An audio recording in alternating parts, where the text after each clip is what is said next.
Hi friends, welcome back to our homestead. On our last video, we introduced you to all our new baby kids, which was really exciting for us. On this video, we wanted to introduce you to all the different chicks that we are being surrounded with. So a few weeks ago, we ordered some special hatching eggs, and we didn't have an incubator to put them under, but we did have a hen that was broody, which means it wants to sit on eggs and hatch eggs. So we took the chance, we put those eggs under our broody hen, and we actually had 3 chicks hatch out of those eggs. So we were really excited about that because we thought we might not even get one chick. So that was great. So we actually have them up in the house here in a little area, keeping them warm, and they are now 2 weeks old. So we'd like to introduce you to those guys. So this little guy is called an American breast chicken.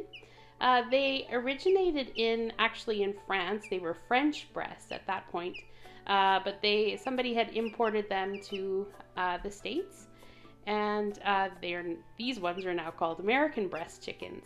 They're a dual purpose bird, so very good for eggs, but also their meat is supposed to be actually the #1 best tasting chicken meat in the world. So we're going to be using these guys. We have 3 of them.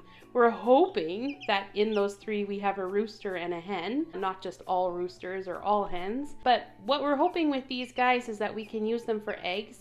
And then as well, once we get enough of a flock that we can take quite a few of the eggs, eventually put them in an incubator, and then start using them for meat chickens as well. We do meat chickens now. We use the Cornish cross giants. But because these guys are supposed to be such good meat, we would like to try that. So that's what we're going to be working on. This is going to be a project in progress. Hopefully getting some more birds and doing that. We're going to be raising these guys organic.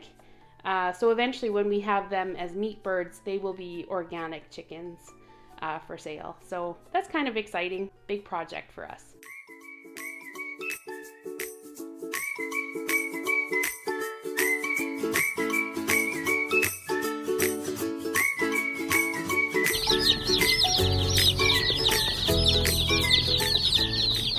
So today is a big day for us. I just went and picked up our first batch of meat chickens. We have ordered 100 meat chicks for batch #1 this year.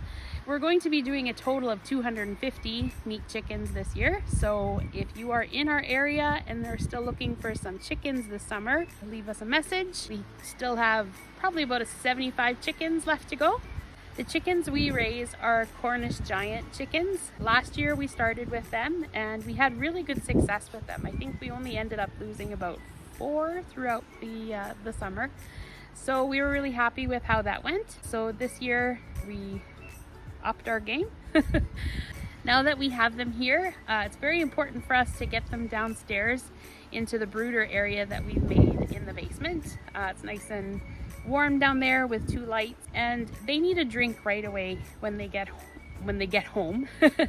We have some sugar water made up for them. We don't give them sugar water the whole time. Just the first time when they're just being introduced to the brooder, what you'll see us dipping their beaks into the water. Has a little bit of sugar just to give them a boost of energy. Then once they've had a good drink, we will take those waters away. And then usually what we do is we put a little bit of apple cider vinegar in their water. It just helps to avoid any issues with coccidiosis. It helps a little bit from what we've seen from other people's suggestions. And last year we did it all summer and it worked really well for us. So that's what we'll be doing with them. If you've ever wondered what 100 chicks look and sound like, here you go.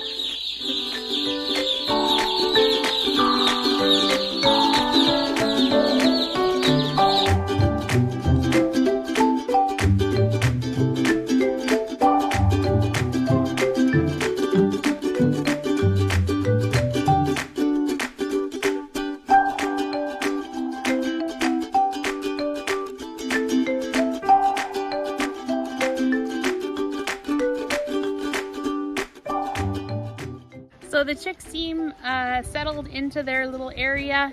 We're happy with how things are going so far.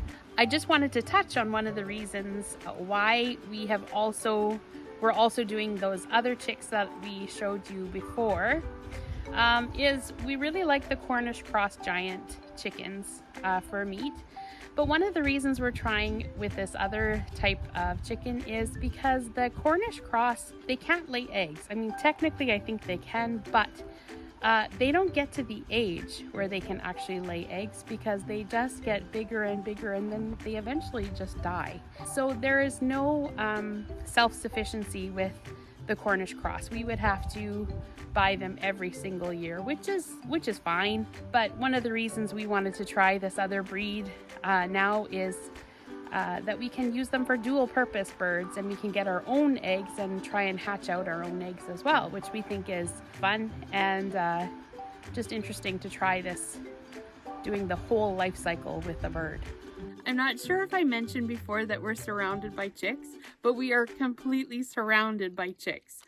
We have another third group of chicks that have just hatched.